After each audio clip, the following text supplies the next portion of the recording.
आज मैं कैराना लोकसभा के गांव में हूं और बड़ी भागदौड़ करके यहाँ के जो कैंडिडेट हैं गठबंधन के प्रत्याशी इकरा हसन, समाजवादी का सिंबल है। करीब पिछले 1 घंटे से गाड़ी दौड़ा रखी है पीछे तक, अभी मिली है। आज नॉमिनेशन हो गया है इकरा जी। क्या लग रहा है, क्या समीकरण दिख रहे हैं नॉमिनेशन के बाद?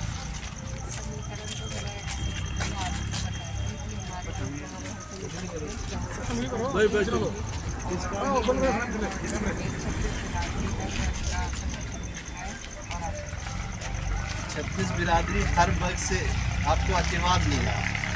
लेकिन मैं देख रहा था कि कल जो भारतीय जनता पार्टी के यहाँ से कैंडिडेट हैं प्रदीप से, वो पिछला ही जो गांव है गड़ी गुप्ता, वहाँ पर एक प्रोग्राम उनका हो रहा था जो राष्ट्रीय लोकदल के महासचिव हैं अमीर आलम जी, उनके घर पर, और काफ़ी भीड़ वहाँ पर जुटा है। लग रहा है कि कहीं ना कहीं आपके ही लोगों में अब सेंधमारी शुरू कर दिए उन्होंने।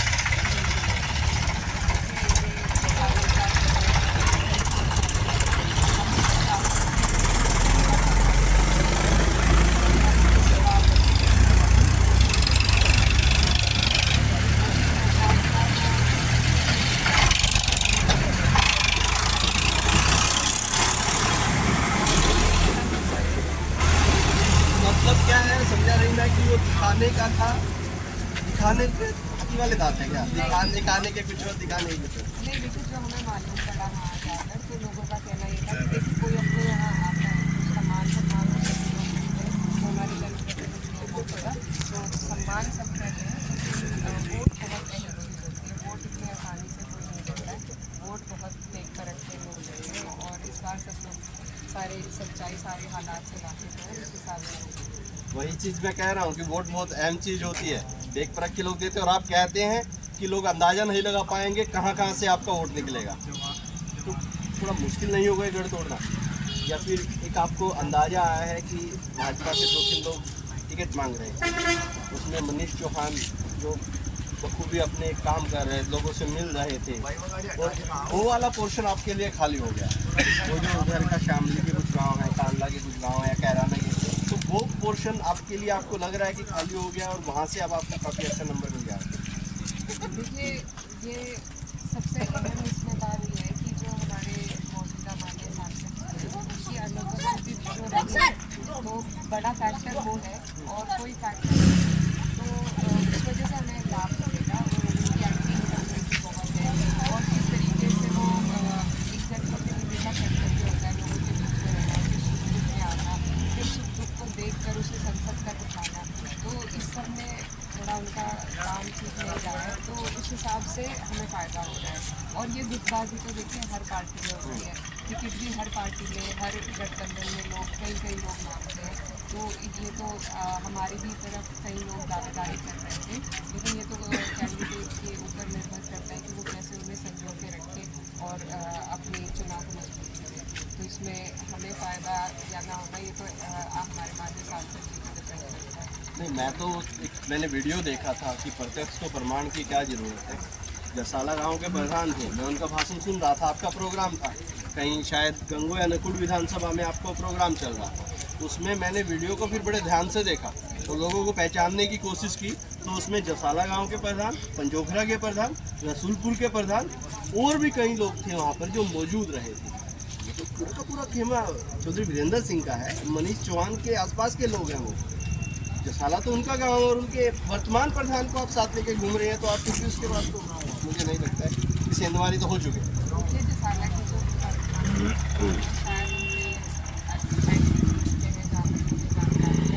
और ऐसा देखिए जब तक सब दावेदारी करते हैं तब तक मामला अलग होता है,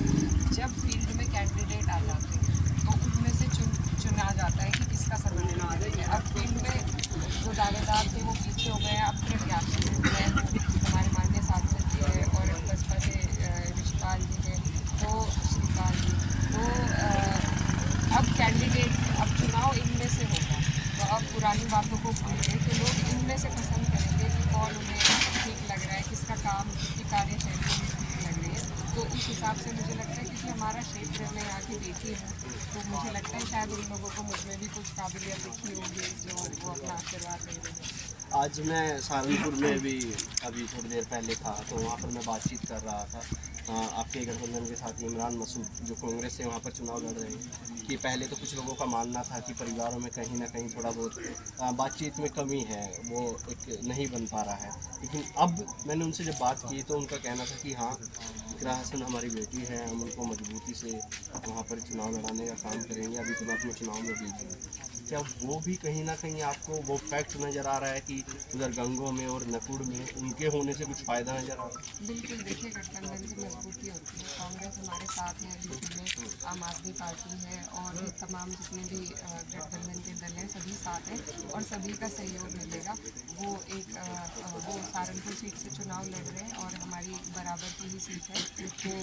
बिल्कुल उनके जितने भी सपोर्टर्स हैं उनका साथ रहेगा तो मजबूती और बढ़ेगी। तो इसमें कोई दो राय नहीं है, वहाँ वो मजबूती से लड़ेंगे, इस सीट पर हम दोनों सीटों पर और मुजफ्फरनगर की जो हमारी सीट है हम हर जगह उम्मीद कर रहे हैं कि गठबंधन जीते। अब एक कुछ दिन पहले आपने एक प्रोग्राम रखा, प्रोग्राम कहें या फिर पंचायत कहें, जो भी आप लोग उसको कहना चाहें, आपने आपका जो सेलर है जहाँ पर हमने लास्ट इंटरव्यू किया था वहाँ पर अपने कुछ घर के लोग इकट्ठे किए और उनसे फिर बातचीत की आपने, और उसके बाद जिम्मेदारी अलग है सबकी, दुनिया कौन कैसे चुनाव लड़ेगा। आपके चाचा भी मैंने भी कहा कि सुना आपकी खड़े हैं कुछ लोग, तो अब एक मूवी का गाना है एनिमल का, वो लगा रहे हैं आपकी वीडियो के पीछे, अर्जुन वैली ने घर जोड़ के गंडासी मारी, कुछ ऐसा करके वो चल रहा है। तो घर जुड़ गया है कि पूरे तरीके से घर जुड़ गया है? आज लोगों को फिर से मौका मिले वही गाना लगाने का, जब आप कुछ कहेंगी तो लोग फिर से याद करेंगे इस चीज़ को। नहीं, बिल्कुल घर एक ही है, देखिए जल और फूल को मिलकर देर नहीं लगती, तो घर एक ही है और सब बड़े हैं हमारे और इकट्ठा मिलकर चुनाव लड़ेंगे। योगी जी भी आ रहे हैं। पिछली बार जब आए थे इसमें क्या नया तो वो कह रहे थे 29 तारीख को शायद शामिल हो सकता। पिछली बार आए थे, जो पहली बार आए तो गर्मी शांत करने की बात क्या कर रहे थे, जब दूसरी बार आए फिर मौसम में थोड़ा बदलाव हुआ था और यही दिन चल रहे थे, अप्रैल और मई के दिन चल रहे थे, तो थोड़ा मौसम बदला, थोड़ा उस टाइम बारिश वारिश हुई तो लोगों को फिर योगी में याद आया कि भैया गर्मी शांत हुई या नहीं, लेकिन शांत ऐसी हुई कि शामली के तीनों ही विधानसभा हार गए। तो अब क्या फ़र्क लग रहा है कि जब योगी जी आएंगे तो क्या इकरा उसी मजबूती से दिखाई देंगी या फिर फ़र्क पड़ेगा, चुनाव में कुछ बदलाव हो जाएगा? देखिए अभी आप जैसा सभी लोग देख रहे हैं कई उतार चढ़ाव आए हैं इस दौरान, लेकिन हम अपनी जगह पर उतार चढ़ाव जरूर आए, लेकिन हम अपनी जगह पर आज भी मजबूती से खड़े हैं, आगे बढ़ते रहेंगे और कोई आए कोई जाए, हमें यहाँ के लोगों की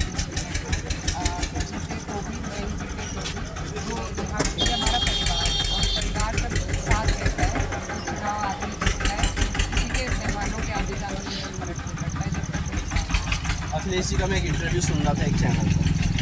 जब एक जर्नलिस्ट ने बात की कि भैया जयंत चौधरी को आपने राज्यसभा भेजा, इतना साथ दिया एक समय में, उसके बाद वो छोड़ कर चले, वहाँ पर मुझे अखिलेश जी की आवाज़ थोड़ी धीमी नज़र आई, कोई भावुकपन जैसे उसमें था कि ठीक है हम लोगों ने साथ दिया और वो छोड़ कर चले गए, एक भरोसा उन्होंने हमें दिलाया था। अब क्या लोकल का वोटर जब आप जाते हैं जो जयंत चौधरी से या फिर नलके से जुड़ा वोटर है, उसमें क्या नज़र आता है? ये गांव भी जहां हम खड़े हैं तो ये जाट बाहुल्य गांव है, लोकदल का काफ़ी यहाँ पर बोलबाला रहता है, तो उन लोगों से इकरा हसन को कैसी मजबूती दिख रही है, या फिर ये हो गया कि जहाँ चौधरी साहब है आप वहीं चले जाएंगे? नहीं, देखिए एकदम से बदलाव इस तरीके का किसी भी तरीके का आना आसान नहीं होता है, तो अभी जो यहाँ पर किसान वर्ग है हमारा और जाट समाज भी है जो अधिकतर लोग किसान वर्ग में हैं, तो वो लोग जिस तरीके से उन्होंने पूरे 5 साल परेशानी झेली है तो एकदम से तो नहीं भूल सकते, ना ही अभी किसी परेशानी का कोई समाधान हुआ है, MSP के दावे का कोई समाधान नहीं हुआ, पुराना भुगतान अभी तक बकाया है हमारा, तो बहुत से ऐसे मुद्दे हैं जिनका कोई समाधान नहीं हुआ, तो एकदम से नहीं भूलेंगे लोग। और जो पिछले पूरे 5 साल और पहले 3 साल जब से मैं हूँ, हम लोग लगातार धरने मिलों पर देते आ रहे हैं और जब वो धरने दिया करते थे तो तब यही सब कहते थे कि भाई वक्त आएगा तो बताएंगे, आज वो वक्त सबके सामने है, तो मुझे नहीं लगता आसानी से चूक करेंगे लोग इस बारे में कि उनके वो इस चीज़ों से बीत चुके हैं, तो वो इतनी आसानी से भूलने वाली चीज़ें नहीं हैं, और अगर कोई समाधान हुआ होता तो शायद कुछ फर्क ही पड़ता, पर अब तक कोई समाधान नहीं हुआ और यहाँ तक और खासकर जो यहाँ के हमारे लोकल प्रत्याशी हैं जिन्होंने कभी किसी धरने में आकर ना अपने जो कर्तव्य है वो पूरा नहीं कर पाए। तो इसलिए मुझे लगता है ये सब बातें लोग ध्यान रखेंगे और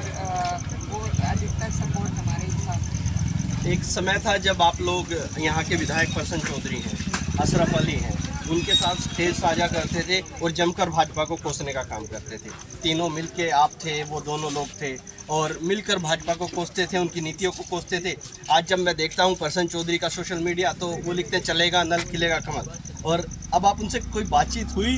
कोई फ़ोन पे या फिर किसी भी माध्यम से, तो ये क्या कर दिया आपने, हमने तो इतना बढ़िया नीति बनाई थी चुनाव को लेकर, दो लोग आप हैं एक हम हैं, मिलके फिर से वही करेंगे जो शामली में हुआ, पूरी की पूरे डिस्ट्रिक्ट में विधानसभा तीनों साफ हो गई। तो अब कोई बातचीत हुई इस बारे में? हाँ, मुलाकात होती है, सामाजिक कार्यक्रम में कहीं ना कहीं हो जाती है और चर्चाएं भी बहुत होती है, सारी यहाँ नहीं कर सकते। लेकिन देखिए, ये तो उनकी नैतिकता का सवाल है, इस पर मैं कोई जवाब नहीं दे सकती। हम अभी भी अपनी जगह पर, अपने स्टैंड पर कायम हैं, हम अभी भी विरोध में हैं। तो उनका सवाल, उनकी नैतिकता पर जो सवाल है वो तो उनसे किया जाएगा। उनसे तो हम लगातार सवाल करते रहते हैं। मैं तो आपसे कुछ जानना चाहता था कि अंदर खाने जैसे वो कहते हैं, आज मैं उनके मंत्री का इंटरव्यू सुन रहा था कि समाजवादी के जिस भी वोटर ने हमारा साथ दिया है, जिसने हमें वोट दिया, उसको हम कभी तकलीफ़ नहीं आने देंगे। प्रसन्न जी का भी यही कहना था जब मैंने उनको चीज़ें याद दिलाई गन्ने के बारे में और तमाम चीज़ें, तो उनका यही कहना था कि समाजवादी के वोटर को हम कोई आँच नहीं आने देंगे। तो ऐसा कुछ कहा होगा, समाजवादी के नेताओं को भी आँच नहीं आने देंगे, कुछ ना कुछ करेंगे उनके लिए भी। नहीं, देखिए, वो तो प्रयास कर रहे हैं, प्रचार भी कर रहे हैं बीजेपी के साथ। तो ये तो उनका जो उद्देश्य है वो अब अपनी पार्टी को और अपने पार्टी के गठबंधन के दल को जिताने का है और हम अपनी तरफ से पूरा प्रयास लगाएंगे। हम कमज़ोर नहीं हैं और हमारी लड़ाई कमज़ोर नहीं है, हम लोगों की लड़ाई लड़ने का काम कर रहे हैं। तो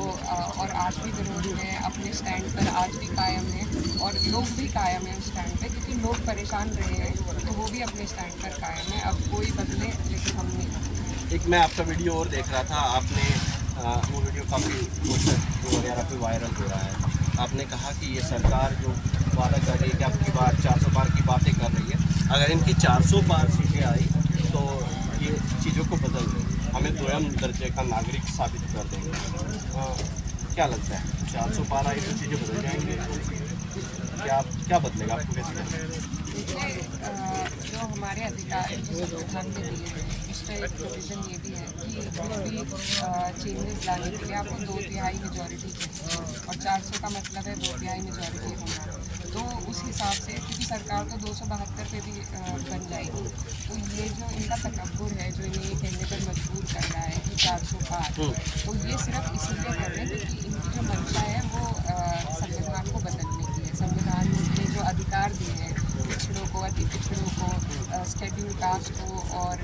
अल्पसंख्यकों को, वही छीनेगी ये सरकार। तो इसलिए ज़रूरी है हम सबको, जो दबे पिछले वर्ग हैं इस तरीके से, कि हम लोग एकजुट होकर चुनाव लड़ें और अपने अधिकार जो सुरक्षा